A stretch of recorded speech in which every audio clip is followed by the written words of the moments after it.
उत्तर प्रदेश के एक छोटे से गांव धनपुर में रघुनाथ नाम का एक गरीब किसान रहता था। उसके पास जमीन बहुत कम थी और मौसम की मार के कारण उसकी फसलें भी बहुत कम हो पाती थी। परिवार में पत्नी, एक छोटा बेटा अजय और बूढ़ी माँ थी। हालात इतने खराब थे कि घर में 2 वक्त की रोटी जुटाना भी मुश्किल हो गया था।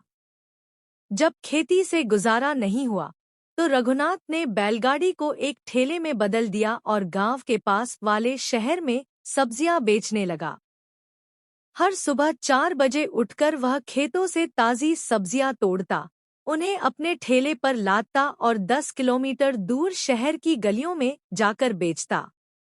गर्मी हो या ठंड, बारिश हो या तूफान, रघुनाथ कभी नहीं रुका। वहीं उसका बेटा अजय पढ़ाई में बहुत होशियार था। वह हर कक्षा में अव्वल आता था। गांव के स्कूल में अध्यापक भी उसकी बुद्धिमत्ता से बहुत प्रभावित थे। अजय का सपना था आईएएस अधिकारी बनना, ताकि वह अपने जैसे लाखों गरीबों की जिंदगी बदल सके। लेकिन वह जानता था कि यह राह आसान नहीं है।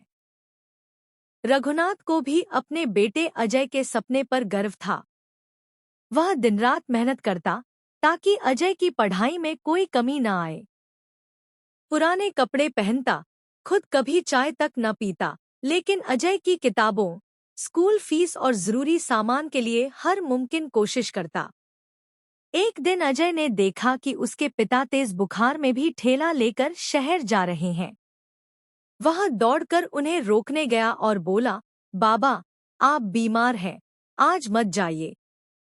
रघुनाथ ने मुस्कुराते हुए कहा, बेटा, अगर मैं रुक गया तो तुम्हारे सपनों की राह थम जाएगी।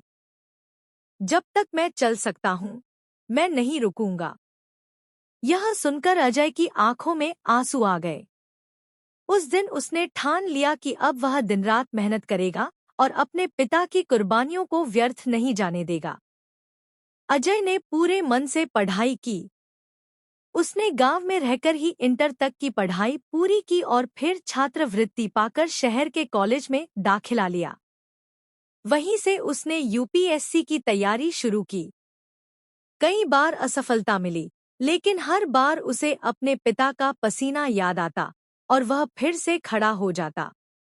आखिरकार चौथी बार में अजय ने यूपीएससी परीक्षा पास कर ली और भारतीय प्रशासनिक सेवा आईएएस में चयनित हुआ। जब गांव में यह खबर पहुंची तो हर कोई रघुनाथ की मेहनत और अजय की लगन की तारीफ करने लगा। अजय ने पहली बार जब अपने पद की शपथ ली तो मंच पर अपने पिता को बुलाया और सबके सामने कहा, अगर यह पद मुझे मिला है तो इसकी असली वजह मेरे बाबा हैं, जिन्होंने अपने सपनों को त्याग कर मेरे सपनों को जिया। उस दिन धनपुर गांव की मिट्टी भी गर्व से महक उठी।